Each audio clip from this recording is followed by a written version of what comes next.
दोस्तों नमस्कार। कक्षा 9वीं अर्धवार्षिक परीक्षा के लिए आपका हिंदी का पेपर आ चुका है और सारा पेपर आपको मैं उत्तर सहित बताऊंगा। ये आप लोगों के लिए काफ़ी बेस्ट साबित होगा। पढ़कर जाएंगे सभी स्टूडेंट और हमारे चैनल को भी आप सब्सक्राइब करिएगा ताकि आपको सारी जो अपडेट है वो प्रतिदिन मिलती रहे और सब आप बिल्कुल बेस्ट से बेस्ट आपको कंटेंट हमारे माध्यम से उपलब्ध कराया जाएगा।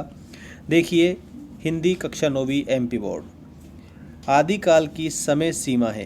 तो आदिकाल हिंदी का प्रारंभिक काल है। तो आदिकाल की जो समय अवधि है वो सन 993 से 1318 तक आपकी हो गए। रैदास कवि हैं। तो रैदास जो हैं वो संत हैं, बिल्कुल आप लोगों को याद रखना है। लेकिन रैदास भगवान कृष्ण के अनन्य भक्त थे, ठीक है। लेकिन यहाँ पर आपको काव्यधारा बतानी है, तो यहाँ पर आप कृष्ण भक्ति धारा बताएंगे, ठीक है। अगला प्रश्न यहाँ पर दिया गया है। देखो, कई किताबों में संत काव्यधारा के कवि भी इन्हें कहा गया है, ठीक है। तो हम संत काव्यधारा करेक्ट उत्तर पर जाएंगे क्योंकि ज़्यादा किताबों में संत काव्यधारा दिया है। रसात्मकम वाक्यम काव्यम, ये काव्य की रचना है। ये मुख्य रूप से आचार्य विश्वनाथ जी ने बताया था। रसात्मकम वाक्यम काव्यम, अगर पंडित राज जगन्नाथ की बात करें तो आपको बताना है रमणीयार्थः प्रतिपादकः शब्दः काव्यम।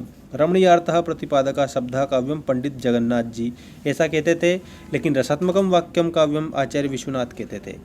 एकांकी में अंक होता है तो एकांकी में एक अंक होता है और एकांकी गद्य रचना होती है, ठीक। शब्द के अंत में जुड़कर उसका अर्थ परिवर्तन करने वाले शब्दांश कहलाते हैं। तो अंत में जुड़ते हैं तो वो प्रत्यय कहलाते हैं। माटी वाली को शहर से अपने गांव पहुंचने में कितना समय लगता था? तो यहाँ 1 घंटा तो उसको लगता ही लगता था, ठीक है। अब देखिएगा, रिक्त स्थानों की पूर्ति कीजिए वाले प्रश्न अति महत्वपूर्ण, ठीक है। किसने वात्सल्य का कोना कोना झांका है? तो सूरदास जी ने वात्सल्य का कोना कोना झांका है। जो सूरदास जी हैं भगवान कृष्ण के भक्त थे, ठीक है। अगला प्रश्न है, छंद के भेद होते हैं। तो यहाँ पर आपको मुख्य रूप से बताना है छंद के 2 भेद होते हैं, ठीक है। एक तो है आपका वर्णिक और दूसरा है मात्रिक, ठीक है। रामचरितमानस है तो महाकाव्य, रामचरितमानस महाकाव्य है। नाना साहब की पुत्री मैना को अपने से बहुत लगाव था तो अपने प्रासाद से, और प्रासाद का मतलब होता है भवन। कमाई में प्रत्यय है तो कमाई में आई प्रत्यय हो जाएगा। मेरे नाना पक्के माने जाते हैं तो यहाँ पर साहब आप लिखेंगे, साहब आएगा। रीढ़ की हड्डी नामक एकांकी में कुल पात्र हैं तो कुल 6 पात्र हैं रीढ़ की हड्डी नामक एकांकी में। अब ये आप लोगों की जोड़ी आ चुकी है, आईएमपी जोड़ी है, याद रख कर जाएंगे आप परीक्षा में। कबीर दास, तो इन्होंने भारी आडंबरों का विरोध किया था। इसके बाद में देखिए दोहा, जो दोहा होता है ना, ये मात्राओं की गिनती पर आधारित छंद होता है तो मात्रिक छंद दोहा हो जाएगा। झूरी का साला, झूरी के साले का नाम था गया। मुंशी प्रेमचंद, प्रेमचंद जो हैं इन्होंने सेवा सदन नामक रचना की है। ग्राम का तद्भव, तो गांव आपका हो जाएगा। मृदुला गर्ग का जन्म, तो मृदुला जो गर्ग हैं इनका जन्म कोलकाता में हुआ था।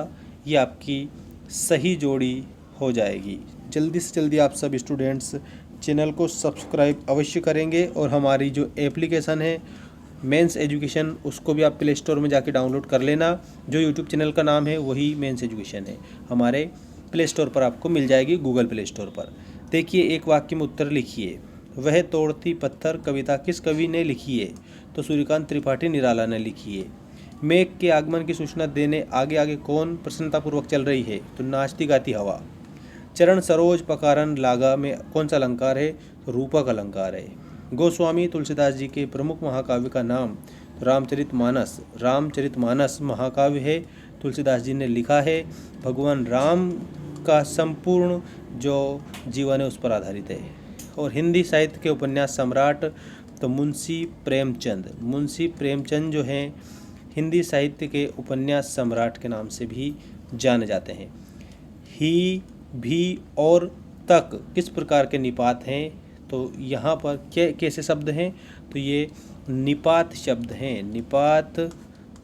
निपात शब्द, ऐसे आप इनको याद रखेंगे। माटी वाली कहाँ से माटी लाती थी? तो माटा खान से वो माटी लेकर आती थी। अब आते हैं सत्य असत्य वाले आपके प्रश्नों के उत्तर। सूरसागर भक्तिकाल की रचना है, ये आपका सत्य होगा।